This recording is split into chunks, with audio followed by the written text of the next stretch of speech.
تو اے لوگو علم والوں سے پوچھو اگر تمہیں علم نہ ہو۔ الحمدللہ رب العالمین والصلاة والسلام علی سید الانبیاء والمرسلین اما بعد فاعوذ باللہ من الشیطان الرجیم بسم اللہ الرحمن الرحیم الصلاة والسلام علیک یا رسول اللہ وعلی آلک واصحابک یا حبیب اللہ الصلاة والسلام علیک یا نبی اللہ وعلی آلک واصحابک یا نور اللہ۔ میرے پیارے اور محترم اسلامی بھائیوں اور مدنی چینل کے ناظرین، الحمدللہ عز و جل ایک بار پھر ہم مدنی چینل کے سلسلے دارالافتاء اہل سنت میں موجود ہیں۔ آپ سب کو مرحبا کہتے ہیں۔ الحمدللہ دارالافتاء اہل سنت کے اسلامی بھائی ہمارے ساتھ موجود ہیں۔ آج بھی ہم آپ کے لیے ایسا موضوع لے کر حاضر ہوئے ہیں، کئی سلسلوں کا تسلسل ہے کہ الحمدللہ ہم نے کچھ ہفتوں پہلے نماز کے جو بیسکس ہیں، یعنی پہلے ہم نے طہارت کو ڈسکس کیا، طہارت کے سوال و جواب ہم نے شامل کیے، پھر اس کے بعد نماز کی شرائط اور پھر نماز کے فرائض کا سلسلہ شروع ہے۔ تو اسی ٹاپک کو، اسی موضوع کو لے کر آگے چلیں گے۔ آج ہمارا جو موضوع ہے نماز کے فرائض کے حوالے سے ہے۔ تھوڑا سا ریکیپ کر لیتے ہیں، تھوڑا سا ریکال کر لیتے ہیں۔ حضور آپ سے عرض یہ ہے کہ پچھلے سلسلوں میں ہم نے نماز کے شرائط کو ڈسکس کیا، نماز کے شرائط کے بارے میں سوالات بھی ہوئے، آپ نے اس کی وضاحت ارشاد فرمائی، پھر نماز کے فرائض ہوئے۔ تو تھوڑا سا اگر ایک بار پھر ایسے ناظرین جو آج پہلی بار شامل ہوئے ہوں تو ہمارے ناظرین کے لیے اگر وہ آپ سے ہم شرائط بھی پوچھیں گے، پھر فرائض بھی انشاءاللہ دوبارہ سن لیں گے، لیکن ہمارا معمول یہی ہے کہ ہم سوال و جواب سے پہلے درود پاک کی فضیلت پر مشتمل حدیث پاک سنا کرتے ہیں۔ سیدنا ابو طلحہ رضی اللہ تعالیٰ عنہ نے فرمایا کہ میں ایک دن دربار نبوت میں حاضر ہوا تو میں نے اپنے آقا رحمت عالم صلی اللہ تعالیٰ علیہ وسلم کو اتنا خوش اور حشاش بشاش دیکھا کہ میں نے ایسا پہلے کبھی نہیں دیکھا۔ میں نے سبب دریافت کیا تو میرے آقا نے فرمایا کہ میں کیوں نہ خوش اور حشاش بشاش ہوں کہ ابھی ابھی میرے پاس جبریل امین تشریف لائے اور یہ پیغام دے کر گئے ہیں۔ اللہ تعالیٰ فرماتا ہے، اے محبوب صلی اللہ تعالیٰ علیہ وسلم، کیا آپ اس بات پر راضی نہیں کہ آپ کا کوئی امتی آپ پر ایک بار درود پاک پڑھے تو میں اور میرے فرشتے، نے رب فرما رہا ہے میں اور میرے فرشتے اس پر 10 رحمتیں بھیجیں، اس کے 10 گناہ مٹا دوں اور اس کے لیے 10 نیکیاں لکھ دوں، اور جو ایک مرتبہ سلام پڑھے میں اس پر 10 بار سلام بھیجوں۔ لہٰذا آپ اپنی امت کو اس بات کی خوشخبری سنا دیجئے اور ساتھ ہی یہ بھی فرما دیجئے کہ اے امت، اب تمہاری مرضی، تم درود پاک کم پڑھو یا زیادہ۔ غور کر لیجئے، ایسی بشارت، اور پھر اب ہم درود پاک کم پڑھیں یا زیادہ ہم پر چھوڑ دیا گیا ہے۔ ہمیں درود پاک کا ورد زیادہ سے زیادہ کرنا چاہیے۔ شب جمعہ درود پاک پڑھنے کی کیا ہی بات ہے، جمعہ کا دن درود پاک پڑھنے کے بہت سارے فضائل ملتے ہیں۔ روایتوں میں آتا ہے جو جمعہ کے دن 80 بار درود پاک پڑھتا ہے، اللہ تعالیٰ اس کے 80 برس کے گناہوں کو معاف فرما دیتا ہے۔ تو brilliant night for the reciting of درود پاک، بہترین رات ہے آج درود پاک پڑھنے کے لیے۔ دنیا بھر میں جہاں کہیں ہیں خوب درود پاک کے نذرانے اپنے آقا و مولا صلی اللہ تعالی وسلم کی بارگاہ میں پیش کرنے آج ہمیں انشاءاللہ۔ آئیے مل کر درود پاک پڑھتے ہیں۔ صلو علی الحبیب صلی اللہ تعالی علی محمد صلی اللہ علیہ وسلم۔ جی حضور، نماز کے شرائط پہلے بیان ہو جائیں اور پھر ہم اپنے واپس اسی ٹاپک کی طرف آ جائیں گے کہ نماز کے فرائض کیا ہیں۔ انشاءاللہ۔ بسم اللہ الرحمن الرحیم، الحمدللہ رب العالمین والصلاة والسلام علی سید الانبیاء والمرسلین۔ نماز اس کے ادائیگی اور اس کی صحت کے لیے چند چیزوں کا ہونا نہایت ضروری ہے۔ اگر ان میں سے کوئی چیز نہیں پائی جائے گی تو نماز ادا نہیں ہوگی۔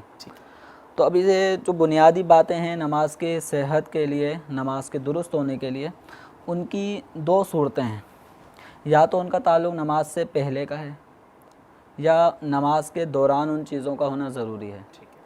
تو جو چیزیں نماز کی بنیادی اور ضروری چیزیں ہیں اور ان کا نماز سے پہلے ہونا ضروری ہے تو ان کو نماز کے شرائط کہا جاتا ہے۔ نماز سے جو پہلے ہوں گے، نماز سے پہلے، ٹھیک ہے۔ اور جو چیزیں نماز کے لیے ضروری ہیں اور وہ نماز کے اندر ہیں ٹھیک ہے، تو ان کو نماز کے فرائض کہا جاتا ہے۔ اوکے۔ سب سے پہلے تو یہ فرائض اور شرائط کے مابین یہ فرق ذہن نشین کر لیا جائے۔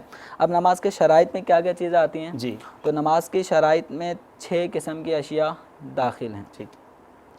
پہلی ہے طہارت، دوسری ستر عورت، تیسری استقبال قبلہ، چوتھی وقت، پانچویں نیت، اور چھٹی ہے تکبیر تحریمہ۔ ماشاءاللہ ماشاءاللہ۔ تو یہ 6 چیزیں ہیں نماز کی شرائط میں داخل ہیں، ٹھیک ہے، اور نماز کے فرائض میں 7 چیزیں شامل ہیں۔ ماشاءاللہ ماشاءاللہ۔ سب سے پہلی تکبیر تحریمہ، جو نماز کے شرائط میں سے آخری شرط ہے، ٹھیک ہے، اور یہی تکبیر تحریمہ نماز کے فرائض میں سے پہلا فرض، لاسٹ شرط بھی یہی ہے اور پہلا فرض بھی یہی ہے، ٹھیک یہی ہے، ٹھیک ہے، تکبیر تحریمہ۔ اس کے بعد دوسرا فرض ہے قیام، تیسرا فرض قراءت، چوتھا فرض رکوع، پانچواں فرض سجود، اور چھٹا فرض ہے قعدہ اخیرہ، اور ساتواں فرض ہے خروج بسنعہ۔ ماشاء اللہ، تو یہ 7 فرائض ہیں نماز میں، اور ان چیزوں کا تعلق نماز کے دوران، کیونکہ ہم قیام، رکوع، قراءت، سجود وغیرہ یہ نماز کے اندر کر رہے ہوتے ہیں، تو ان کو نماز کے فرائض کہا جاتا ہے۔ ہمیں کپڑوں کی پاکی کا خیال رکھنا، قبلے کی سمت کا تعین کرنا، جو نماز ہم پڑھنا چاہتے ہیں اس کا وقت ہو جانا، صحیح، نیت کر لینا، ان چیزوں کا تعلق ہے نماز سے پہلے، ٹھیک ہے، نماز شروع کرنے سے پہلے۔ تو یہ فرق بھی اپنے ذہن نشین رکھیں اور ان چیزوں کو یاد بھی میرے کریں۔ پیارے اور محترم اسلام بھائیو، بڑا ایک واضح فرق ہمارے سامنے آ گیا۔ کنڈیشنز آف نماز، نماز کی جو شرائط ہیں وہ نماز شروع ہونے سے پہلے ہیں، اور اگر جو اسلام ہمارے ساتھ کنٹینیو ویورز ہیں وہ جانتے ہیں کہ ہم نے شرائط پر طویل الحمدللہ مدنی پھول حاصل کی اور ہم نے باقاعدہ یاد کیا تھا۔ یہ 6 شرائط ہم نے نماز کی دہرائی تھی اور آپ کو بار بار ریکال کروایا تھا۔ آپ ہمارے پرانے سلسلوں کو بھی دیکھ سکتے ہیں، اور الحمدللہ نماز کے احکام بار بار ہم اس کی دعوت دیتے ہیں۔ امیر اہل سنت کی بڑی پیاری کتاب ہے، تو یہ نماز کے احکام کتاب میں شرائط بھی موجود ہیں اور فرائض بھی موجود ہیں۔ سوچنے والی بات ہے، نماز تو پڑھتے ہیں، اگر پڑھتے ہیں، یہ بھی سوال ہے پڑھتے ہیں کہ نہیں پڑھتے، لیکن جو پڑھتے ہیں ان کو بھی کیا پتہ ہے کہ نماز کی شرائط کیا ہیں، کنڈیشنز کیا ہیں، اور یاد رہے کہ کوئی ایک شرط بھی پوری نہیں ہوگی تو نماز نہیں ہوگی۔ اب یہ 6 شرائط ہمیں بتائی گئیں، طہارت، ستر عورت، وقت، نیت، استقبال قبلہ، تکبیر تحریمہ، یہ ساری چیزیں تو بتائی گئیں۔ اب اس کے بعد اب آ رہے ہیں ہم فرائض پر، نماز شروع کر رہے ہیں۔ تو پہلا فرض ہمیں بتایا گیا تکبیر تحریمہ، اس کی تفصیل پچھلے سلسلے میں ہو چکی۔ اس کے بعد پھر قیام، پھر قراءت، پھر رکوع۔ جی حضور، رکوع کے حوالے سے کچھ بتائیے۔ رکوع غالباً پچھلے سلسلے میں کچھ تھوڑا سا ڈسکس ہوا تھا، لیکن ہم اسی کو کنیکٹ کر لیتے ہیں۔ رکوع کس طرح کمر جھکانی ہے؟ کچھ لوگ بڑا شارٹ رکوع کرتے ہیں، تو کچھ رکوع کی تھوڑی سی تفصیل اگر بیان ہو جائے۔ رکوع یہ عربی کا لفظ ہے، اس کا معنی ہے جھکنا۔ ٹھیک ہے، اب یہاں پر کتنا جھکنا یہ شریعت مطہرہ کے نزدیک مطلوب ہے، تو اس کی حد بندی یہ ہے کہ اگر کوئی شخص کھڑا ہے وہ اتنا جھکے، اپنی کمر اتنا جھکائے کہ اس کے ہاتھ اس کے گھٹنوں تک پہنچ جائیں۔ ٹھیک ہے، تو جھکنے کا اتنا انداز، اتنی مقدار، یہ رکوع کے فرائض میں شامل ہے۔ ٹھیک ہے، اگر کوئی اتنا بھی نہیں جھکا کہ اس کے ہاتھ گھٹنوں تک پہنچیں، ٹھیک، جھک تو رہا ہے لیکن اس کے ہاتھ اگر وہ لٹکاتا ہے تو گھٹنوں تک نہیں پہنچتے، تو اس کا یہ جھکنا کافی نہیں ہے۔ ٹھیک ہے، اس کے لیے ضروری ہے کم از کم اتنا جھکے، مزید اور جھکے کہ اس کے ہاتھ گھٹنوں تک پہنچ جائیں۔ یہ ہے رکوع کے فرائض میں شامل۔ ٹھیک ہے، اور سنت یہ ہے کہ رکوع کرنے والا اپنے کمر کو بالکل سیدھا کر دے۔ اس کی کمر ہے تو یہ کمر بالکل پلین ہو جائے، یہ سر اونچا نہ ہو، نیچے نہ ہو۔ تو بعض لوگوں کی عادت ہوتی ہے کہ بعض اپنے سروں کو اونچا رکھتے ہیں، ٹھیک ہے، اور بعض اپنے سروں کو جھکا دیتے ہیں۔ تو سر اور کمر اس درمیان ان میں لیول ہونا چاہیے، یہ لیول رکھنا سنت ہے۔ اور مزید یہ کہ اپنے ہاتھوں میں تناؤ بھی ہو، ٹھیک ہے، بالکل خم نہ ہو، ہاں فولڈ نہ ہو، گھٹنے بھی فولڈ نہ ہو، گھٹنے بھی تنے ہوئے ہوں، ٹائٹ ہوں، اسی طرح اس کے کونیاں بھی اس کی ٹائٹ ہو رہی ہوں، تو اس حالت میں رکوع کرنا یہ سنت ہے۔ ماشاءاللہ، ماشاءاللہ۔ امید ہے کہ میرے پیارے اسلام بھائی رکوع کے حوالے سے ہم نے سنا ہوگا، واقعی کچھ لوگ پراپر نہیں جھکتے بلکہ کمر سیدھی کرنی ہے، یہ سنت ہے، اور یہ کہاں سے سیکھا جائے؟ الحمدللہ شیخ طریقت امیر اہل سنت نے پریکٹیکل کر کے بھی ویڈیو پر یہ عطا فرمایا ہے۔ وہ ویڈیو بھی آپ مکتبۃ المدینہ سے نماز کا عملی طریقہ، وضو کا عملی طریقہ حاصل کر سکتے ہیں، اور ساتھ ساتھ الحمدللہ میرے پیارے محترم اسلام مدنی قافلے میں ہم نے دیکھا کہ مدنی قافلے میں جب نماز کا پریکٹیکل کروایا جاتا ہے، کئی اسلام کا ایکسپیرینس ہوا ہوگا جو اس وقت یہ سلسلہ دیکھ رہے ہوں گے کہ مدنی قافلے میں جا کر ہمیں باقاعدہ بتایا جاتا ہے رکوع کیسے کیا جائے، اور رکوع کر کے کس طرح کمر سیدھی ہوگی، سر زیادہ نہیں جھکا ہوا ہونا چاہیے، پھر نگاہیں حضور رکوع کے وقت کہاں ہوں گی؟ رکوع کے وقت نگاہیں اپنے پاؤں کی پشت پر، انگوٹھوں کی، انگلیوں کی سائڈ، ٹھیک ہے، اس سب اپنی نگاہیں رکھنی ہیں۔ اور حدیث مبارکہ میں اس میں نبی کریم صلی اللہ تعالیٰ علیہ وسلم نے ان لوگوں کے لیے یہ ایک وعید بھی ہے کہ جو اپنی کمر رکوع میں سیدھی نہیں کرتے۔ نبی کریم صلی اللہ تعالیٰ علیہ وسلم کا فرمان عالی شان مسند امام احمد بن حنبل میں یہ مروی ہے کہ اللہ تبارک و تعالیٰ اس نماز کی طرف نظر نہیں فرماتا جس میں رکوع اور سجود کے درمیان پیٹھ سیدھی نہ کرے۔ تو امید ہے کہ اب بھائی رکوع کرنا سیکھ لیں گے. اسلامی بھائی جو ہمیں سن رہے ہیں مدنی قافلے میں سفر کی نیت کر لیں اور یہ پریکٹیکل بھی دیکھ لیں انشاءاللہ تاکہ آسانی ہو جائے گی. اسلامی بہنوں کو بھی حضور یہی انداز اپنانا ہوگا اپنا رکوع کے لیے؟ اسلامی بہنوں کا انداز جدا گانا ہے. اچھا. یعنی اسلامی بہنوں کا انداز یہ ہوگا کہ وہ رکوع میں اتنا جھکیں گی کہ ان کے ہاتھ گھٹنوں تک پہنچ جائیں. ٹھیک ہے. ان کو مردوں کی طرح کمر سیدھی نہیں کرنی, مردوں کی طرح ان کے ہاتھوں میں تناؤ نہیں ہوگا, ایسے ان کے گھٹنے بھی بالکل ٹائٹ نہیں ہوں گے. کچھ اس میں خم عورتوں کو رکھنا ہے, گھٹنے زیادہ تنے ہوئے نہ ہوں, ہاتھ بھی زیادہ ٹائٹ نہ ہو, کچھ خم رہے, اور کمر بھی بالکل سیدھی نہیں کرنی.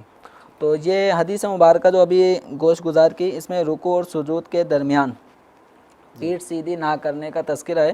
تو یہ جو قوما کیا جاتا ہے جی رکوع کرنے کے بعد, اس حدیث کا تعلق رکوع کرنے کے بعد ٹھیک ہے. جو کھڑے ہوتے ہیں, اچھا وہ کھڑے جو صحیح نہیں ہوتے یہ اس پر وعید ہے. تو یہ وعید اس کے بارے میں ہے کہ جو رکوع کر لے اور رکوع کرنے کے بعد بھی جو اٹھتے ہیں تو کمر سیدھی نہیں کرتے, اور رکوع سجود کے مابین کمر سیدھی کے بغیر ہی فوراً سجدے میں چلے جاتے ہیں. تو یاد رکھیے کہ یہ رکوع کرنے کے بعد جب ہم کھڑے ہوتے ہیں اس کنڈیشن کو قوما کہا جاتا ہے.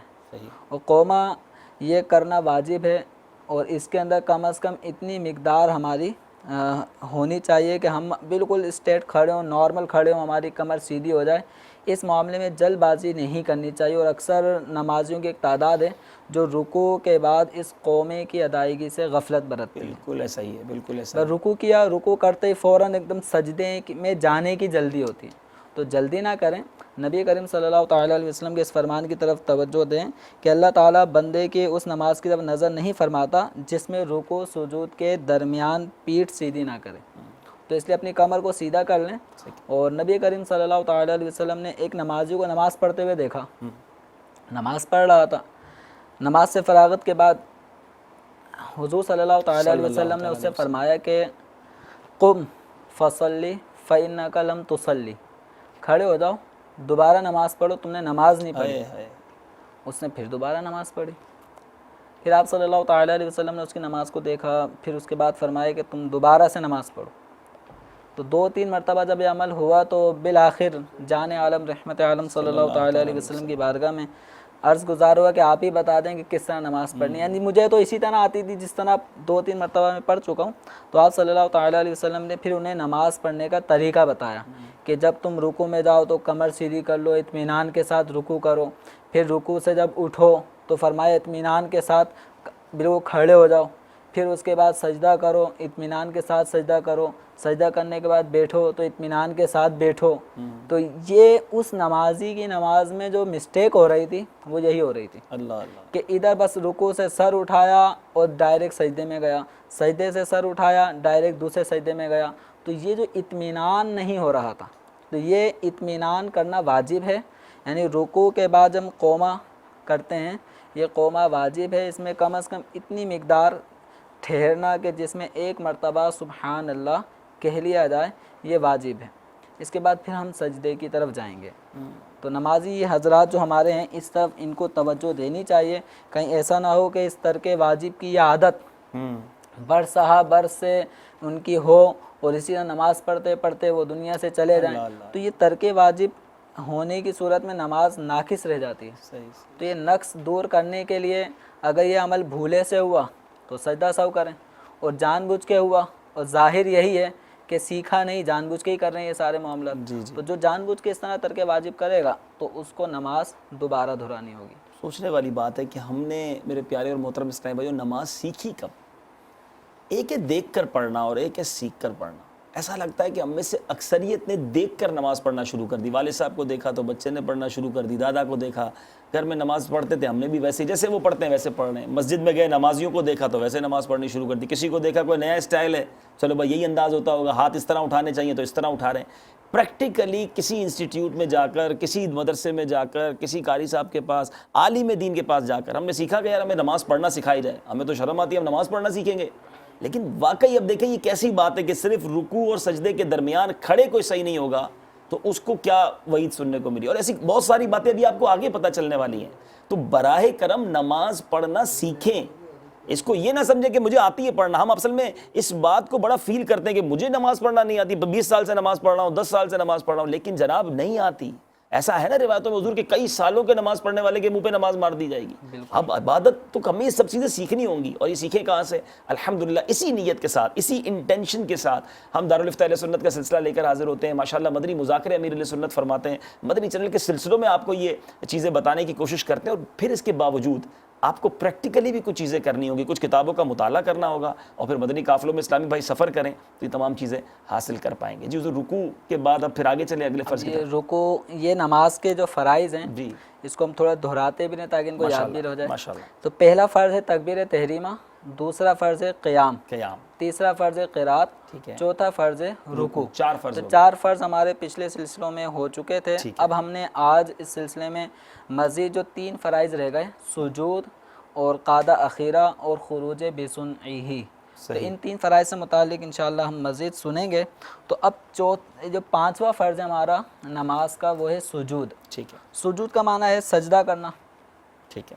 اور نبی کریم صلی اللہ تعالیٰ علیہ وآلہ وسلم کا فرمان عالی شان ہے کہ مجھے حکم ہوا کہ 7 ہڈیوں پہ سجدہ کروں.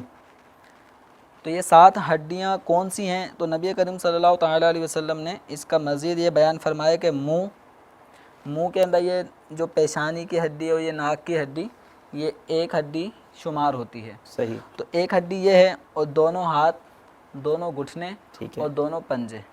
تو یہ 7 ہڈیاں ہیں جن کو ایک نمازی نماز میں زمین پہ رکھتا ہے. تو ان 7 ہڈیوں پہ سجدہ کرنے کا حکم ہوا.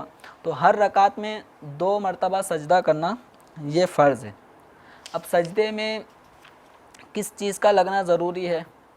تو سجدے میں پیشانی کا جمنا ضروری ہے. ٹھیک ہے. پیشانی کا جمنا ضروری ہے. یہ زمین پر جمنا ضروری ہے. اب جمنے کا معنی یہ ہوتا ہے کہ ہم جب زمین پر سجدہ کرنے کے لیے اپنے سر کو رکھیں گے تو ہمارے سر پر پیشانی میں ہمیں زمین کی سختی محسوس ہو. ٹھیک ہے. سختی محسوس ہونے کا معنی ہے کہ اب اگر ہم مزید دبانا چاہیں تو اب نہ دبے. تو یہ ہے زمین کی سختی محسوس کرنا.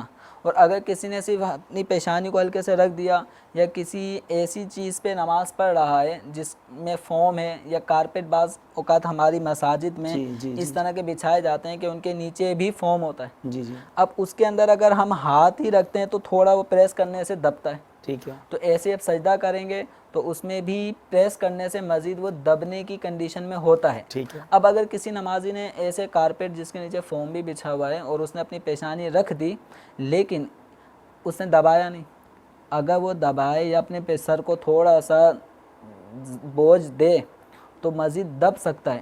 اور اگر اس نے نہیں دبایا تو پیشانی نہیں جمی, اور پیشانی نہیں جمے گی تو سجدہ نہیں ہوگا. تو اس صورت میں ضروری ہے کہ جب ہم ایسی چیز پہ نماز پڑھیں کہ جس میں دبنے کا عمل ہو سکتا ہے تو ہمیں مزید جتنا ہم دبا سکتے ہیں اتنا کہ اب نہ دبے. اگر اس کنڈیشن میں اگر ہم نے نہیں دبایا تو سجدہ نہیں ہوگا. تو بہتر یہ ہے کہ نماز پڑھنے والا بلا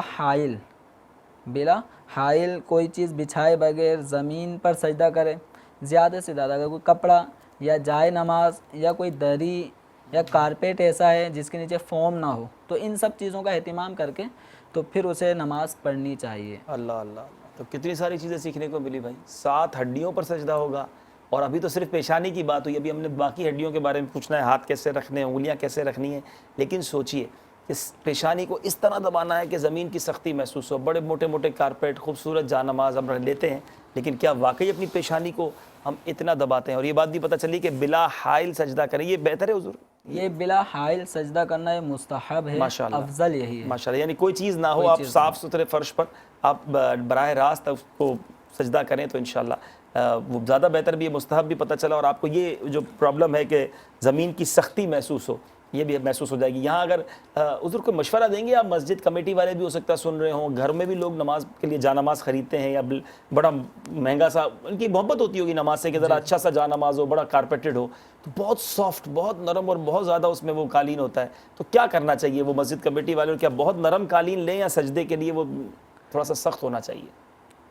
اب اس میں دیکھیں نرم ان معنوں میں کہ اگر اس میں ہم پیشانی رکھیں تو اس کپڑے میں ملائمت ہو, تو ان معنوں میں تو خیر منع نہیں ہوگا. اب یہ ان چیزوں کا اہتمام جو بعض جگہوں پہ کیا جاتا ہے کہ وہ نیچے فوم بھی بچھاتے ہیں اور نرم کر دیتے ہیں. تو اس کو مزید نرم یہ نہ کیا جائے، کم از کم فوم نہ بچھائیں. ٹھیک ہے. عام طور پہ جو کارپیٹ ہمارے یہاں پہ آتے ہیں قالین وغیرہ، تو اس کے اندر کچھ نہ کچھ وہ تھوڑا سا دبانے دب کے بعد سکتا ہے. اصل اب یہ بھی بات ہے نا کہ دبانے کا ذہن بھی تو ہو نا، جی جی، کہ اب ہمارا بھی تو ذہن ہو، وہ صرف سر رکھ دیتے ہیں. بلکہ اگر فرش پہ کوئی نماز پڑھ رہا ہے اس میں بھی بعض دیکھنے والوں کو اگر ہم دیکھتے ہیں تو وہ صحیح طرح جماتے نہیں ہیں. پیشانی بھی جمے اور پھر ناک بھی جمے اور اچھی طرح. ناک کی ہڈی اس کا جمنا یہ واجب ہے. صحیح. سجدے پیشانی کا جمنا یہ ضروری ہے، ٹھیک ہے. اس کے بغیر سجدہ نہیں ہوگا. ٹھیک ہے. اور ناک کی ہڈی کا جمنا یہ واجب ہے. اگر کسی نے صرف پیشانی جما دی ناک اور ناک لگائی نہیں یا صرف ناک کی نوک لگائی، ناک کی ہڈی جو سخت ہڈی ہے،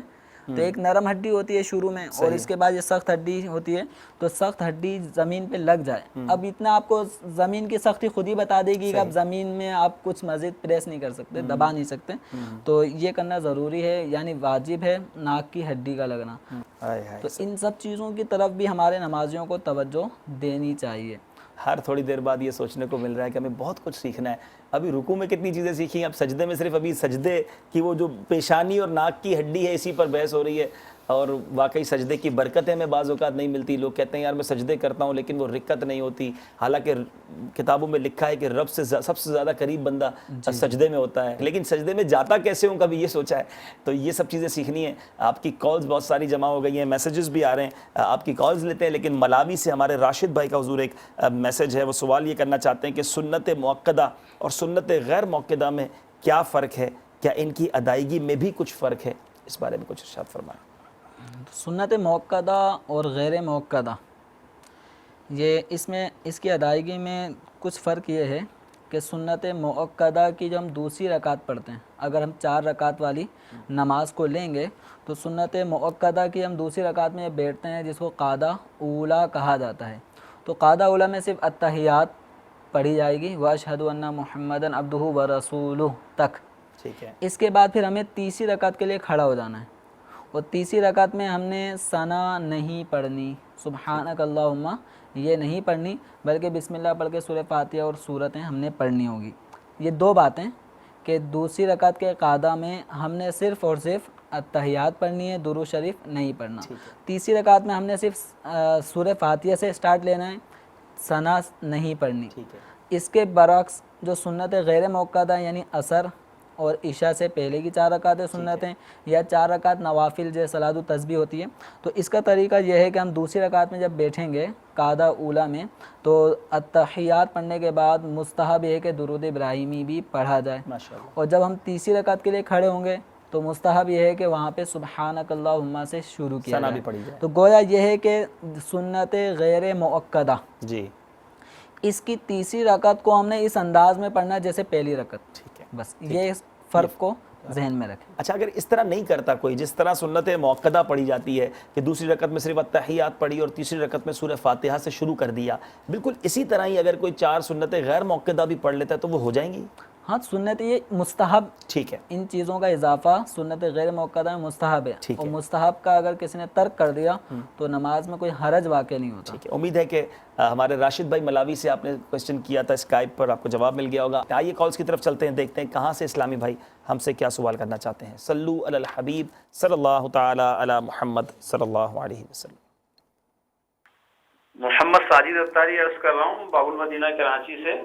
سب سے پہلے تو میں عبدالحبیب بھائی کی بارگاہ میں مبارکباد پیش کروں گا کہ ماشاءاللہ مکہ مدینہ کی زیارت سے تشریف لائیں، اور ان کی بارگاہ میں عرض کروں گا کہ ہمارے لیے دعا فرمائیں، اللہ تعالیٰ ہمیں بھی ان مقدس مقامات کی حاضری نصیب فرمائیں. میرا سوال یہ تھا کہ نماز کے جو 7 فرائض ہیں اس بارے میں ارشاد فرما دیں ہمارے دارالفتہ اہل سنت کے اسلامی بھائی کہ اگر کسی اسلامی بھائی کا فرض بھولے سے نماز کے اندر اگر چھوٹ جاتا ہے تو اس صورت میں اس کی نماز پہ کیا اثر پڑے گا؟ محمد احسان اطاری اسپین سے بات کر رہا ہوں، بارسلونا سے. تو یہ پوچھنا تھا حضرت سے کہ یہ جو سنتیں اور فرض ہیں ان میں پلیز فرق بتا دیجئے، اور سنتیں پڑھنے کا کیا طریقہ ہے اور فرض پڑھنے کا کیا طریقہ ہے؟ انشاءاللہ. السلام علیکم. وعلیکم السلام ورحمۃ اللہ وبرکاتہ. میرا نام عمیر ہے اور میرا یہ سوال ہے، کراچی میں امام صاحب پڑھتے ہیں، ان کے پیچھے ہمیں پڑھنا چاہیے یا نہیں پڑھنا چاہیے؟ ان کا مجھے جواب دیجیے. السلام علیکم. وعلیکم السلام ورحمۃ اللہ وبرکاتہ. جی محمد ساجد بھائی مرحبا کہتے ہیں، جزاک اللہ، اللہ تعالیٰ یقیناً ہم سب کی دعائیں ہیں، اللہ تعالیٰ آپ سب کو بھی بار بار حرمین طیبین کی حاضری عطا فرمائے، ہمیں بھی حاضری عطا فرمائے۔ واقعی وہ جگہ ہے ہی ایسی کہ کتنی بار کیوں نہ دیکھ لیں، بار بار جانے کو جی چاہتا ہے۔ اللہ تعالیٰ اسی طرح ہم سب کو بار بار حرمین طیبین کی حاضری عطا فرمائے۔ نماز کے ساتھ فرائض حضور فرض کوئی ایک چھوٹ جائے، بھول کر چھوٹ جائے تو کیا نماز ہو جائے گی؟ فرض کسی نماز میں اگر کوئی فرض چھٹ جائے، چھٹنے کا اگر یہ معنی ہے کہ اس نے نماز سے فارغ ہو گیا اور اس فرض کو ادا ہی نہیں کیا، جی تو اس کی نماز ہوئی نہیں، اس کو از نو اس نماز کو پڑھنا ہوگا۔ یعنی کسی نے سجدہ ہی نہیں کیا، سجدہ جیسے ایک رکعت میں 2 سجدے کرنا فرض ہیں، اگر کسی نے ایک سجدہ کیا ایک نہیں کیا تو اسی طرح سلام بھی پھیر دیا، فارغ ہو گیا، کوئی منافی نماز کو ایسا کام کر دیا جس سے نماز ٹوٹ جاتی ہے، تو یعنی بالکل فارغ ہو گیا، تو اب پتہ چلا کہ ایک سجدہ تو کیا نہیں تھا، تو اس کی یہ نماز نہیں ہوئی، اس کو دوبارہ سے نماز پڑھنی ہوگی۔ ٹھیک ہے۔ سجدہ فرض چھٹنے کا اگر یہ معنی ہے کہ یعنی ایک مقام پہ چھٹ گیا، اس کی تلافی دوسرے مقام پہ اگر اس نے کر لی، تو اگر تلافی کر لی تو نماز درست ہو جائے گی، سجدہ سہو کرنا ہوگا۔ مثلاً ایک رکعت میں 2 سجدے کرنا فرض ہیں، اب اس نے پہلی رکعت میں بالفرض سجدہ کیا لیکن ایک ہی کیا اور پھر کھڑا ہو گیا،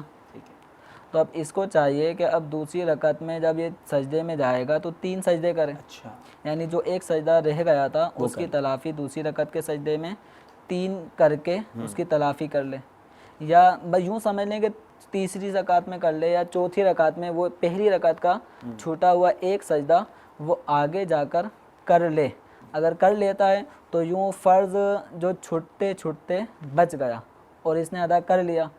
اب اس کو لازم ہوگا کہ چونکہ اس نے ایک رکعت میں 2 سجدے فرض، اگر 4 رکعت پڑھ رہا ہے تو گویا 8 سجدے اس کو کرنے تھے، اب پہلی رکعت میں ایک سجدہ کیا، اب بقیہ دوسرا سجدہ جو تھا وہ دوسری یا تیسری یا چوتھی رکعت میں اس نے کر لیا تو 8 سجدے پورے ہو گئے، پورا ہو گیا، لیکن کیونکہ اب یہ جو فرض کی ادائیگی میں تاخیر ہوئی، تو فرض کی ادائیگی میں تاخیر کے باعث اب اس کو سجدہ سہو کرنا ہوگا، اس کی نماز درست ہو جائے گی۔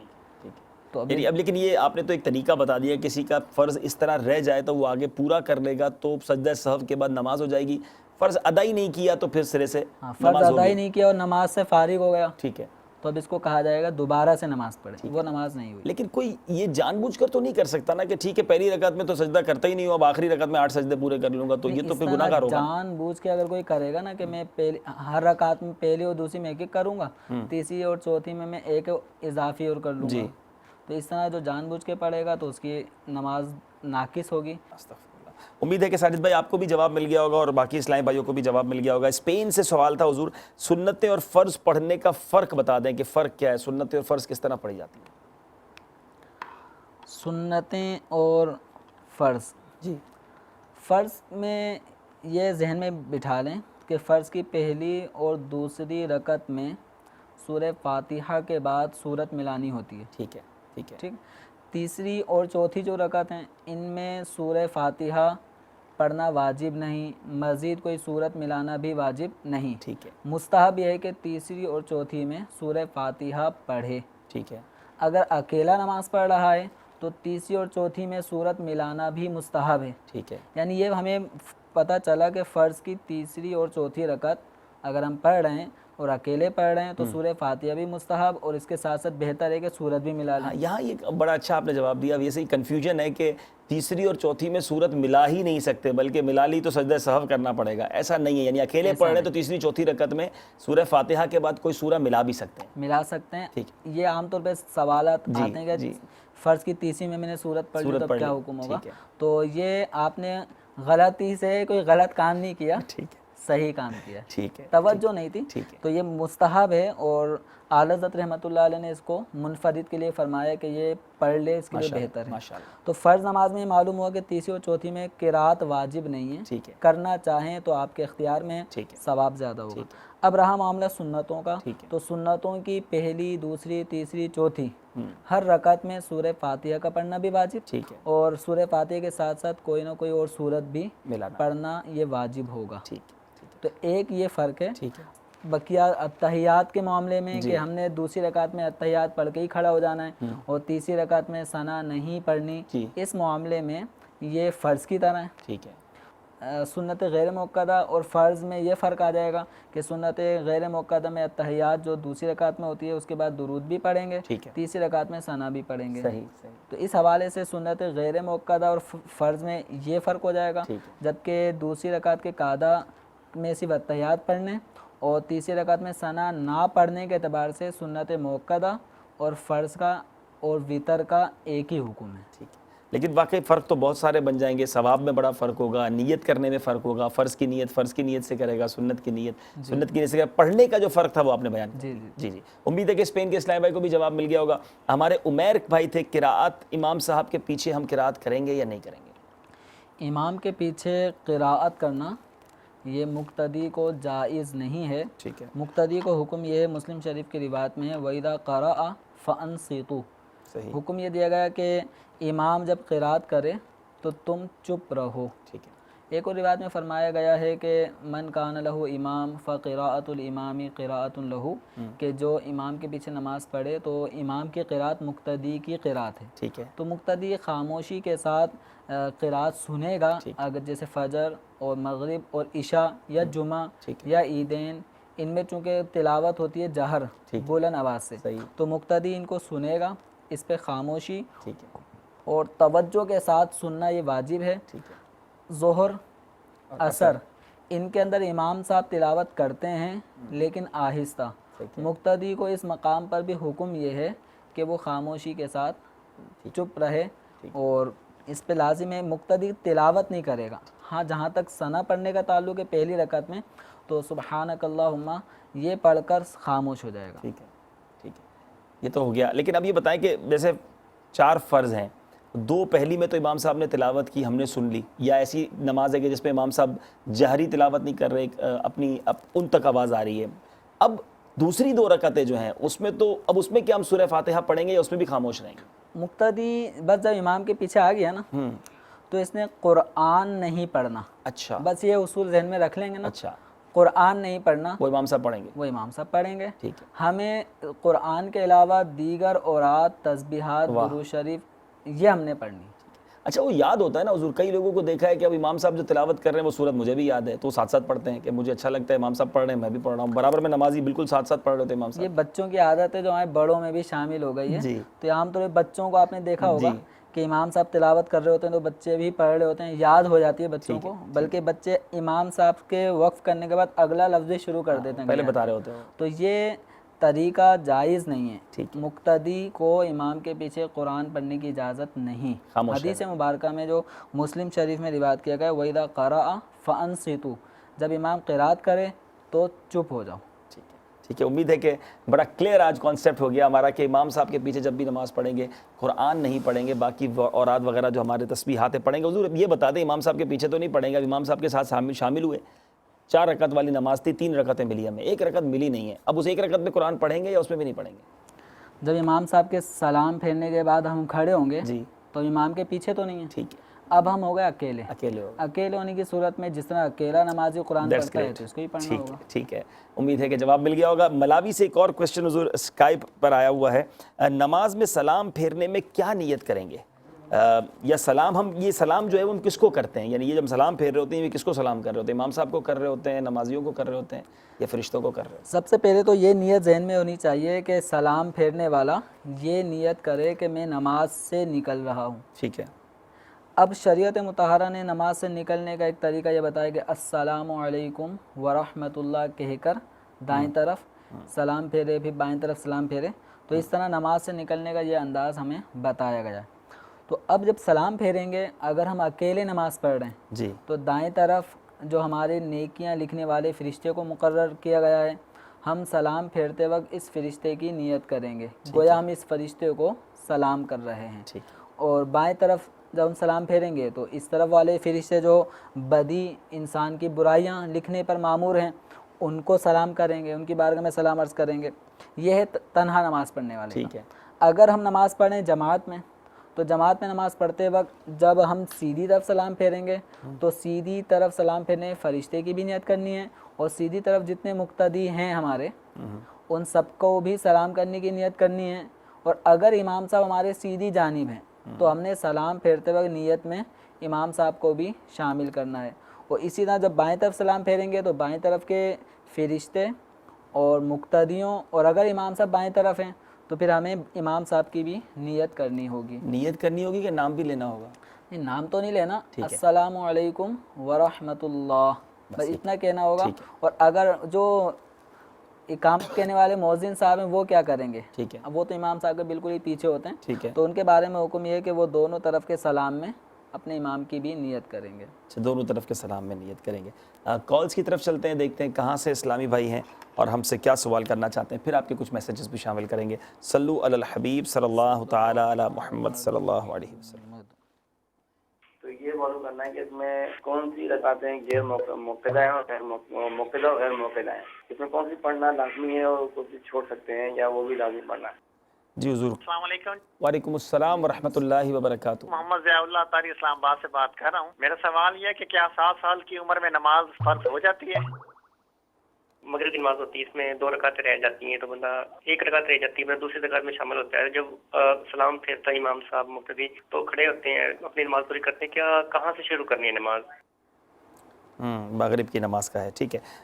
حضور پہلا سوال تھا کہ غیر موقدہ اور موقدہ نمازیں کون سی ہیں، ذرا اس کی کچھ ڈیفینیشن بیان کریں۔ موقدہ اور غیر موقدہ اس کا تعلق سنت سے ہے۔ ٹھیک ہے، فرض تو موقد ہی ہے، ٹھیک ہے، وطر بھی موقد ہے، ٹھیک ہے، ٹھیک ہے۔ موقد مانے تاکید، جس کے پڑھنے کی تاکید آئی، صحیح۔ اور غیر موقدہ کا مطلب ہے جس کے پڑھنے کی تاکید ہے تو اس کا پڑھنا، اس کی فضائل بھی بیان، ترغیب بھی ہے، لیکن نہ پڑھنے پر کوئی وعید نہیں ہے اور پڑھنے کا ایسا زیادہ زور بھی نہیں دیا گیا، ترغیب دلائی گئی ہے، تو یہ سنت غیر موقدہ۔ اب نمازوں میں چند سنتیں موقدہ ہیں، چند غیر موقدہ۔ ظہر کی 4 سنتیں جو پہلے پڑھی جاتی ہیں اور جو 2 سنت بعد میں پڑھی جاتی ہیں یہ موقدہ ہیں۔ ٹھیک ہے، مغرب کے بعد جو 2 سنت پڑھی جاتی ہیں وہ موقدہ ہیں۔ عشاء کے بعد جو 2 سنت پڑھی جاتی ہیں وہ موقدہ ہیں۔ جمعۃ المبارک میں 4 سنتیں جو پہلے کی ہوتی ہیں اور 4 سنتیں جو بعد کی ہوتی ہیں یہ بھی سنتیں موقدہ ہیں۔ فجر کی 2 سنتیں یہ بھی موقدہ ہیں۔ جمعے کے اندر جو 4 سنتیں قبلیہ اور بعدیہ یہ بھی موقدہ، اور جو 4 سنتیں بعدیہ کے بعد جو 2 سنت بھی پڑھی جاتی ہے وہ بھی قریب قریب سنت موقدہ کے ہے۔ ٹھیک ہے، ان کے علاوہ عصر سے پہلے کی 4 رکعت، عشاء سے پہلے کی 4 رکعتیں یہ سنتیں غیر موقدہ ہیں۔ ٹھیک ہے۔ اچھا، یہ لفظ مؤکدہ ہے یا موقدہ ہے؟ کاف کے اوپر زبر ہے، موقدہ، مؤکدہ، اور آپ نے بتایا کہ تاکید کی ہوئی ہے، تاکید۔ اور غیر موقدہ کا مطلب یہ ہو گیا اس پہ تاکید نہیں ہے۔ ان کے پڑھنے میں اتنی سختی ٹھیک کہ پڑھنی ہے، ان میں تاکید نہیں ہے، ترغیب ہے۔ ٹھیک ہے، ترغیب تو ہے، لیکن کیا یہ اپنی عادت بنا لینا صحیح ہے کہ غیر موقدہ پڑھنی نہیں ہے؟ کیا فرماتے ہیں، مطلب اس کی کیا کرنا چاہیے، اس میں عادت جو کیا یہ بنانی چاہتا ہے کہ نامہ اعمال میں ثواب کم ہو تو بھلے وہ عادت بنا لے، اللہ اللہ۔ اور جو ثواب کا محتاج ہے جس کو چاہیے کہ اس کے آخرت میں درجات بلند ہوں تو اس کو تو یہ کبھی نہیں چھوڑنی چاہیے۔ کچھ لوگوں کی عادت بن جاتی ہے کہ بس وہ غیر موقدہ پڑھنی نہیں ہے، تو ایسا نہ کریں۔ ہمیں کبھی 17 رکعت والی عشاء بھی پوری پڑھنی چاہیے، اور جو 7 رکعت والی مغرب بھی پوری پڑھنی چاہیے۔ نارملی دیکھا ہے کہ فرض اور سنتیں پڑھ لیں اور فارغ ہو گئے، تو ایسا نہیں ہونا چاہیے اور اس کی عادت نہیں بنانی چاہیے۔ اسکائپ پر بھی میسیجز آ رہے ہیں، وہ بھی شامل کریں گے، لیکن پہلے جو کالز پر میسیجز آئے ہیں وہ ہم لے لیتے ہیں۔ یہ حضور فرمایا ضیاء اللہ بھائی تھے، 7 سال کی عمر میں کیا نماز فرض ہو جاتی ہے؟ کیا فرماتے ہیں؟ 7 سال کی عمر میں چونکہ ابھی بلوغ کا زمانہ شروع نہیں ہوا ہوتا، ٹھیک ہے، تو اس لیے ابھی نماز تو فرض نہیں ہوئی، لیکن حکم یہ ہے کہ جب بچہ 7 سال کی عمر کو ہو جائے ٹھیک ہے، تو اس کو نماز کا حکم دو، ٹھیک ہے، یعنی اب سے اس کو تاکید کرنا شروع کر دیں۔ جب 10 سال کی عمر کو پہنچ جائے اور نماز نہ پڑھے، سستی کاہلی کا مظاہرہ کرے، تو حکم یہ ہے کہ اس کو مار کر بھی نماز کی عادت ڈلواؤ۔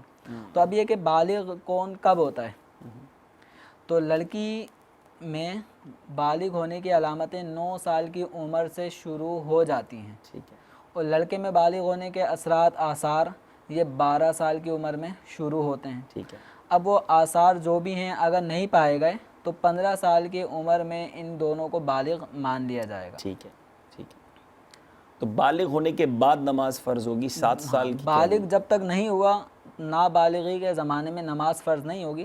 نماز کی فرضیت بالغ ہونے کی صورت میں ہے. تو لڑکا یہ 12 سال سے 15 سال کے درمیان آثار بلوغ مثلاً سوتے میں احتلام ہو جائے، اس طرح کی کنڈیشنز اگر پائی گئیں تو یہ بالغ ہو جائے گا. اسی طرح کسی لڑکی کو 9 سال کی عمر سے 15 سال کے دوران ان 6 سالوں میں وہ بالغہ ہو سکتی ہے. مثلا ان کو مینسز شروع ہو گئے یا احتلام ہو گیا تو ان صورتوں میں وہ بالغ مان لی جائے گی. اس پر نماز اب نماز بھی فرض ہو جائیں گے. تو یہ 7 سال کا جو پھر جو حکم ہے کہ پڑھانا شروع کیا جائے، یہ کیا پریکٹس کے لیے؟ یہ پریکٹس کے لیے ہے تاکہ بچے کو 7 سال کی عمر سے ہی نماز کی عادت ڈل جائے. واہ واہ، سبحان اللہ سبحان اللہ. واقعی ایسا ہونا چاہیے. ہمیں اپنے بچوں کو شروع ہی سے نماز کا عادی بنانا چاہیے تاکہ ہم کہیں جب بڑا ہو جائے گا پھر پڑھے گا تو یہ عادت ہوگی تو پھر پڑھنا آسان ہو جائے گا. عادت ہی نہیں ڈالی ہوگی آپ نے تو پھر نماز پڑھانا بہت مشکل ہو جائے گا. 1 رکعت رہ جائے یا 2 رکعتیں رہ جائے، مغرب میں واقعی ایک بڑی کنفیوژن ہو جاتی ہے لوگوں کو. اب جماعت میں پہنچے اور 1 رکعت نکل گئی، اب دوسری رکعت میں کیا دوبارہ بیٹھیں گے اور پھر تیسری میں دوبارہ بیٹھیں گے، یا 2 نکل گئیں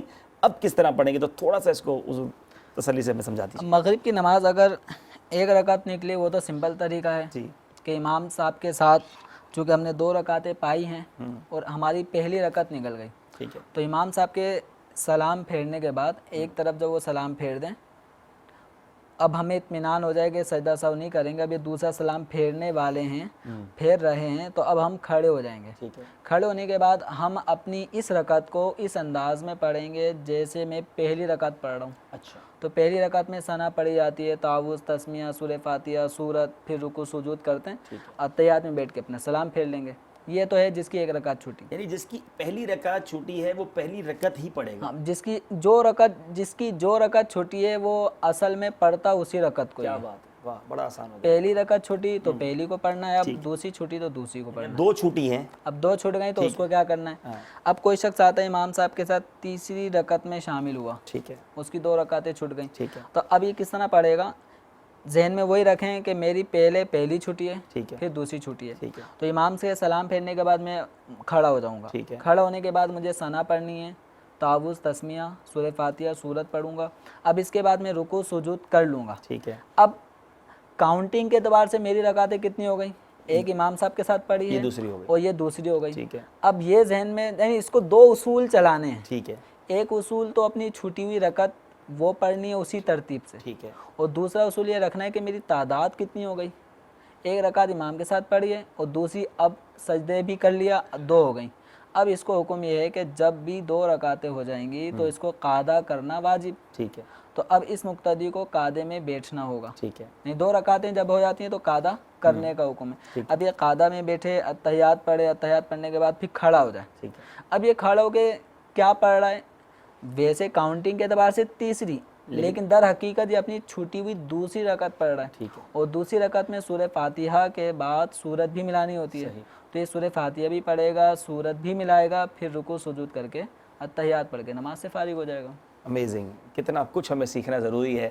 اب یہ دیکھیں کہ جماعت میں شامل تو ہو جاتے ہیں لیکن یہ اندازہ نہیں ہوتا کہ اب کون سی رکعت پڑھنی ہے، اتحیات پہ کب بیٹھنا ہے. Everything we have to learn. بہت کچھ ہمیں سیکھنا ہے اور ماشاءاللہ سیکھتے چلے جا رہے ہیں. دارالفتہ اہل سنت کے سلسلے کی یہی خصوصیت ہے دنیا بھر میں آپ جہاں کہیں ہیں. آپ کے ذہن میں بھی بہت سارے سوال ہوں گے نماز کے حوالے سے. ہم نے شروع ضرور نماز کے فرائض سے کیا تھا لیکن اب ہمارا موضوع وسیع ہو چکا ہے. نماز ہی کے متعلق بہت سارے سوالات آ رہے ہیں. ہم آپ کے سوالات کو ویلکم کریں گے، مرحبا کہیں گے اور کوشش کریں گے کہ دارالفتہ کے اسلام سے جواب بھی لیا جائے. ابھی نماز کے فرائض پر بھی ہم نے آنا ہے تو ہمارے ساتھ آپ ضرور رہیے گا. اسکائپ کے اوپر جو میسیجز ہیں وہ کچھ پڑھ لیتے ہیں. How is it kissing on thumb on hearing the blessed name of the holy prophet صلی اللہ علیہ وسلم؟ سرکار دو عالم صلی اللہ علیہ وسلم کا نام نامی سن کر انگوٹھوں کو چومنا، اس بارے میں کیا فرماتے ہیں؟ کچھ ارشاد فرمائیے. نبی کریم صلی اللہ تعالیٰ علیہ وآلہ وسلم کا نام نامی اس میں گرامی اگر اذان میں کوئی سنے تو ایسی صورت میں مستحب یہ ہے کہ انگوٹھے چوم کر اپنی آنکھوں سے لگائے. یہ سیدنا صدیق اکبر رضی اللہ تعالیٰ عنہ سے یہ طریقہ ثابت ہے. سیدنا صدیق اکبر رضی اللہ تعالیٰ عنہ نے حضور اکرم صلی اللہ تعالیٰ علیہ وسلم کو جب سرکار دو عالم صلی اللہ تعالیٰ علیہ وسلم کا نام نامی سنا تو آپ رضی اللہ تعالیٰ عنہ نے اپنے انگوٹھے چومے تھے. اور یہ فتاوی شامی میں بھی اس عمل کے استحباب کا باقاعدہ صراحت کی گئی ہے کہ نبی کریم صلی اللہ تعالیٰ علیہ وسلم کا نام نامی اس میں گرامی اگر کوئی اذان میں سنے تو مستحب یہ ہے کہ شہادتین میں انگوٹھے چوم کر اپنی آنکھوں سے لگائے. اور اس میں یہ فضیلت بھی احادیث میں وارد ہوئی ہے کہ جو اس طرح حضور اکرم صلی اللہ تعالیٰ علیہ وسلم کا نام سن کر اذان میں اپنے انگوٹھے چوم کے آنکھوں سے لگاتا ہے تو اس کی آنکھیں دکھیں گی نہیں. سبحان اللہ سبحان اللہ. تو کتنا پیارا یہ عمل ہے. تو ضرور سرکار دو عالم صلی اللہ علیہ وسلم کا نام نامی جب سنیں آنکھوں سے لگائیں. سبحان اللہ. اور یہ برکت والی چیز اور آپ نے سن لی اس کی فضیلت بھی. ارسلان بھائی یو کے سے ہیں.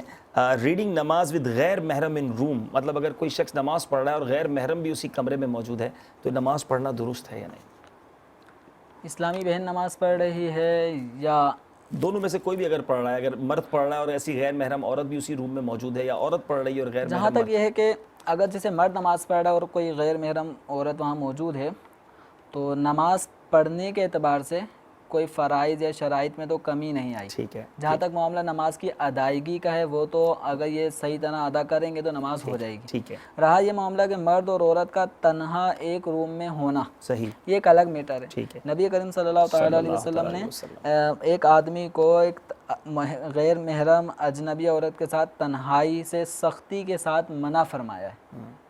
تو اس لیے مرد اور عورت کا تنہائی میں جمع ہونا, ایک روم میں جمع ہونا, یہ ناجائز حرام رہا. جہاں تک معاملہ نماز کا ہے تو اگر مرد نماز پڑھ رہا ہے تو اس کے یوں نماز پڑھنے میں نماز اس کی ہو جائے گی. اسلامی بہن اگر کوئی عورت ہے وہ نماز پڑھتی ہے اور مرد وہاں اجنبی موجود ہے تو ایسی صورت میں ان کو بھی ان کے احتیاط, عورتوں کے رکوع سجود اور ان کے جو حیت ہے اس کے اندر کچھ احتیاطیں زیادہ ہوتی ہیں. ان کے جسم کے ابھار وغیرہ اجنبیوں کو نظر نہ آئیں, جب ان کے سطر کا بھی بہت زیادہ اہتمام کیا گیا ان کے جسم کو چھپانے کے حوالے سے کہ بال بھی نظر نہ آئیں, ان کی کلائیاں بھی نظر نہ آئیں. تو اس لیے اجنبی آدمی کی موجودگی میں بہتر یہ کہ نماز نہ پڑھی جائے اور سیپریٹ مقام پہ جہاں اس کو اجنبی شخص نہ دیکھے. عورت کو چاہیے اس مقام پہ نماز پڑھے, کیونکہ بعض اوقات جو رکوع سجود کی حیت ایسی ہوتی ہے جس میں بد نگاہی کرنے والا اپنے نفس کو تسکین دے سکتا ہے. استغفر اللہ. تو بڑا پیارا جواب مل گیا. اور یہ بھی ساتھ ساتھ پتہ چلا کہ مرد اور عورت کا جو نامحرم ہو ایک ایسی جگہ پر تنہائی اختیار کرنا یہ بھی کتنا سخت ہے. تو امید ہے کہ اس پر بھی ہم غور کریں گے کہ بعض اوقات ایسے معاملات پیش آتے ہیں اور اس سے بالکل بچنا چاہیے, ناجائز اور حرام ہو جاتا ہے. آگے ایک اور سوال لیتے ہیں کہ یو کے سے ہیں اسماعیل احمد. ماشاءاللہ بہت ہی اچھا ٹاپک چوز کیا آپ نے, جزاک اللہ. بچوں کی نماز کے بارے میں کچھ فرما دیں کہ بچوں کو نماز سکھانے کی کیا فضیلت ہے. میں نے ایک بندے کو بولا کہ آپ کی بیٹی ماشاءاللہ 6 سال کی ہو گئی ہیں, آپ اسے نماز سکھائیں. تو انہوں نے بولا کہ بچی ابھی قرآن پڑھ رہی ہے اور نماز سکھانے سے کنفیوز ہو جائے گی. میرا دل اس جواب کو نہیں مانتا, مگر آپ پلیز بتا دیں, جزاک اللہ خیر. جی حضور, 6 سال کی بچی کو نماز پڑھانے کی اس کو سکھانا ضروری ہے یا پہلے قرآن پاک سکھایا جائے؟ تو اس بارے میں کوئی خاص ایسی فضیلت تو معلوم نہیں ہے کہ بچی یا بچے کو نماز سکھائی تو خاص اس کے بارے میں. البتہ یہ ہے کہ جب کوئی شخص کسی کو دین کی بات بتاتا ہے, سمجھاتا ہے, جس کے ذریعے اس کی اصلاح ہوگی, وہ عمل کرے گا, تو جب تک وہ عمل کرتا رہے گا سکھانے والے کو اس کا ثواب ملتا رہے گا. تو جس نے بچے کو یا بچی کو یا اسی طرح کسی بھی شخص کو نماز سکھائی, جیسے مدنی قافلوں میں نماز کے پریکٹیکل کروایا جاتا ہے, نماز سکھائی جاتی ہے, تو سکھانے والے کا ایک تو سکھانے کا یہ ثواب, سکھانے کا یہ عمل یہ باعث ثواب, پھر سیکھنے والے اس کے مطابق جو نمازیں پڑھیں گے تو ان کا ثواب بھی سکھانے والے کو ملے گا. تو یہ بچے یا بچی کو جو نماز سکھا رہا ہے تو بچہ یا بچی جب تا عدم حیات جب تک نماز پڑھتا رہے گا صحیح طریقے سے تو انشاءاللہ اس کو ثواب ملے گا. اب رہا یہ معاملہ کہ جو اس میں کہا گیا کہ بچی کو جب نماز سکھانے سے متعلق کہا گیا تو یہ جواب دیا گیا, یہ کنفیوز ہو جائے گی. تو یہ جواب جس طرح انہیں اطمینان نہیں دلا رہا تو ہمیں بھی اطمینان اس جواب سے حاصل نہیں ہو رہا کہ بچی کنفیوز کیوں ہوگی. ہم بچیوں کو یا بچوں کو ABCD سکھاتے رہتے ہیں اور نہ جانے کیا کیا ان کو نظمیں, پوئمز وغیرہ یاد ہو جاتی ہیں, اس میں وہ کنفیوز نہیں ہوتے. نماز سکھانے میں کنفیوز کس طرح ہوں گے؟ اچھے انداز سے سکھایا جائے تو سب کچھ سکھا جائے تو سب کچھ ہو سکتا ہے. ماشاءاللہ قرآن پاک سکھا ہی رہے ہیں تو ماشاءاللہ وہی قرآن تو نماز میں پڑھانا ہے, تو اچھے انداز سے سکھائیں. اور جو بھائی جنہوں نے ان کی بچی کے بارے میں بات کی ان کا بھی انداز اچھا ہونا چاہیے. بعض اوقات ہم بات بڑی اچھی کر رہے ہوتے ہیں, انداز غلط ہوتا ہے, اور غلط انداز اچھی بات کو بھی خراب کر دیتا ہے. آپ کا پوائنٹ بڑا ویلڈ ہوتا ہے, آپ بات بڑی پیاری کر رہے ہوتے ہیں اور وہ بات سمجھ آنی چاہیے, لیکن انداز اتنا برا ہوتا ہے کہ اچھی خاصی بات کا جو ہے نا وہ مطلب وہ بات ہی عجیب و غریب بن جاتی ہے. تو پلیز یہ بڑا اہم مدنی پھول ہے, یہ سیکھیں آپ, ہمیں بھی سیکھنا چاہیے. میں بھی دعا کرتا ہوں میں بھی سیکھ جاؤں کہ بات اچھی ہو, انداز بھی اچھا ہو. اگر اچھی بات اور اچھا انداز آپ کو مل جائے نا, پھر دیکھیں بات کیسے دل میں اتر جاتی ہے. تو اللہ کرے ہمیں یہ سلیقہ سیکھ جائیں ہم, تو انشاءاللہ نیکی کی دعوت دینا بڑا آسان ہو جائے گا. مثال کے طور پہ اگر آپ کسی کو نیک بنانا چاہتے ہیں, کسی کو نماز پڑھانا چاہتے ہیں اور اس کو ڈانٹ کر پڑھائیں گے, اسے جھاڑ کر پڑھائیں گے, ہاں والدین کی بات اور ہے اگر وہ کسی وجہ سے سختی کرنا چاہیں, لیکن آپ ڈانٹ کر ذلیل کر کے, آپ نماز نہیں پڑھتے, آپ کو احساس ہونا چاہیے نماز کا ٹائم ہو گیا, باہر کھڑے ہیں, اس طرح کہہ کر آپ کسی کو نمازی نہیں بنا سکتے. بڑے پیارے انداز میں, میٹھے انداز میں آپ دعوت دیں. اللہ آپ کو سلامت رکھے, اللہ خوش رکھے. نماز کا وقت ہو گیا ہے, تشریف لے چلے مسجد کی طرف. انشاءاللہ میں بھی نماز کے لیے جا رہا ہوں, تھوڑی دیر لگے گی. تو چند میٹھے بول, چند میٹھی باتیں کسی کو نمازی بنا دیں گے, اور آپ کی چند ایسی سخت جملے, تیز نگاہیں کسی کو مسجد سے صدا کے لیے دور کر سکتے ہیں. تو یاد رکھیں, نیکی کی دعوت دینے والے بالخصوص بڑے نرم دل ہونے چاہیے, بڑے خوش مزاج ہونے چاہیے. تو اچھی بات اچھے طریقے سے, انشاءاللہ اس کی برکتیں آپ ضرور دیکھیں گے. آپ کی کالز بہت ساری جمع ہو گئی, مجھے بتایا جا رہا ہے. چلتے ہیں کچھ کالز لیتے ہیں اور دیکھتے ہیں کہاں سے اسلام بھائی ہم سے کیا پوچھنا چاہتے ہیں. صلو علی الحبیب صلی اللہ تعالی علی محمد صلی اللہ علیہ وسلم. السلام علیکم. وعلیکم السلام ورحمۃ اللہ وبرکاتہ. میں محمد جاوید بات کر رہا ہوں کراچی سے. مجھے یہ سوال کرنا ہے دعوت اسٹاف کے ممبران سے کہ جس طریقے سے ہم ظہر کی 12 رکعتیں پڑھتے ہیں, اکثر لوگوں سے میں نے سنا ہے کہ 4 فرض کے بعد 2 سنت 2 نفل پڑھ لیں, یا کہ عشاء کی نماز کے اندر 17 رکعتیں ہوتی ہیں.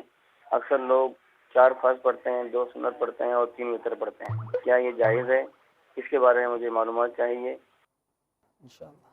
محمد وقاص باب المدینہ کراچی سے بات کر رہا ہوں. میرا سوال یہ ہے کہ سنت موقدہ میں تیسری رکعت میں ہم ثنا نہیں پڑھیں گے, تو الحمد شریف کے بعد تلاوت قرآن کریں گے, یعنی وہ سورت پڑھیں گے یا نہیں؟ اور سنت غیر موقدہ میں ہم تیسری رکعت میں ثنا پڑھیں گے, الحمد شریف پڑھیں گے, تو اس کے بعد کوئی سورت پڑھیں گے یا نہیں؟ دوسرا سوال میرا یہ ہے کہ اگر ہم فرض نماز میں امام صاحب کے پیچھے نیت کرتے ہیں, مثال ہماری ایک رکعت نکل گئی, دوسری رکعت میں ہم شریک ہو گئے, اتحیات کے بعد جب چوتھی رکعت میں اتحیات میں بیٹھیں گے, تو کیا ہم اتحیات کے بعد درود شریف اور دعا پڑھیں گے, یا صرف اتحیات پڑھیں گے؟ ہم چوتھی رکعت پوری کرنے کے بعد اتحیات, درود شریف اور سلام اور دعا پڑھیں گے. میرا نام سید اسماعیل ہے, میں یوہی سے بات کر رہا ہوں, خفقان. جی میرے کو 5 ٹائم کی نماز جو پڑھتے ہیں نا, جب فجر کی نماز پڑھتے ہیں تو 2 رکعت فرض ہوتی ہیں, 2 رکعت سنت ہوتی ہیں, تو ہر نماز کی سنت کے اور فرض کے بارے میں معلوم کرنے کا تھا. بہت شکریہ آپ سب کا, مرحبا کہتے ہیں آپ کو اپنے سلسلے میں. جاوید بھائی تھے باب المدینہ کراچی سے. وہ بات وہی ہو گئی کہ ظہر کی 12 کچھ لوگ نہیں پڑھتے, عشاء کی 17 نہیں پڑھتے, اور عادت سی بن گئی ہے کہ بس فرض پڑھنا ہے اور سنتیں پڑھنی ہے. تو وہ آپ کو جواب تو دے چکے تھے. جواب تو وہی ہے کہ جو ثواب چاہتا ہے کہ اس کے ثواب میں کمی رہے, زیادہ ثواب نہ کما لے, جی, تو اس کو وہ بھلے نہ کرے. جی. اور ایسا کون ہوگا جو اجر و ثواب یا آخرت میں ملنے والے درجات میں کمی پر راضی ہو؟ ٹھیک ہے. یقیناً وہاں پہ تو یہ ہے کہ جو جتنا زیادہ نیکیاں جس کے پاس ہوں گی اتنا زیادہ اس کے مزے ہوں گے. صحیح. تو اب اس میں یہ کہ عشاء کی 9 رکعتیں جو پڑھنے کا عام معمول بن چکا ہے, تو یہ معمول اب جمود ٹوٹنا چاہیے. الحمدللہ مدنی انعامات میں امیر اہل سنت دامت برکاتہم العالیہ نے سنت غیر موقدہ اور دیگر جو نوافل ہیں نمازوں کے ساتھ, ان کے پڑھنے کا بھی ایک انعام داخل کیا ہے مدنی انعامات میں. تو مدنی انعامات پہ کہ اس انعام کو ہر ایک اسلامی بھائی, اسلامی بہن اپنا لے, اور اس کے مطابق جو جو نمازوں میں سنتیں اور نوافل ہیں ان کا بھی اہتمام کریں. لیکن جن کے اوپر قضاء عمری ہے, جی جی, ان کو چاہیے کہ وہ سنت غیر موقدہ اور نوافل کی جگہ اپنی قضاء عمری کا اہتمام کریں. اس کے لیے سنت غیر موقدہ اور نوافل کے مقابلے میں قضاء عمری کی ادائیگی زیادہ اہم ہے. اچھا, اب یہاں یہ بات تو آپ نے بتا دی کہ جس کو ثواب کی ضرورت ہے وہ ضرور پڑھے. مدنی انعامات ماشاءاللہ آپ نے ترغیب دی. یقیناً مدنی انعامات میں بہت زبردست ترغیب ملتی ہے کہ آپ نے سنت غیر موقدہ پڑھی کہ نہیں, نوافل ادا کیے کہ نہیں, اور ہم سب کو کرنا چاہیے. لیکن اگر کوئی نہیں کرتا تو اس کو کرٹیسائز کرنا, اس کے بارے میں باتیں بنانا, دیکھو یہ تو سنت غیر موقدہ پڑھتا ہی نہیں ہے, اس نے تو جناب 4 2 3 ہی پڑھنی ہے عشاء کی, 3 2 ہی پڑھنی ہے مغرب کی. تو اب اس کا نہ کرنا اس کو گناہگار تو شاید نہیں کرے گا کیونکہ یہ فرض واجب نہیں تھا, لیکن ہمارا بدگمانی کرنا, ہمارا اس طرح کی اس کے بارے میں باتیں بنانا ہمیں گناہگار نہیں کر دے گا. اس میں یوں سمجھ لیں جو کسی مستحب کام کا ترک کرے نا, تو جس کو ایک اصول ہے کہ ترک مستحب سے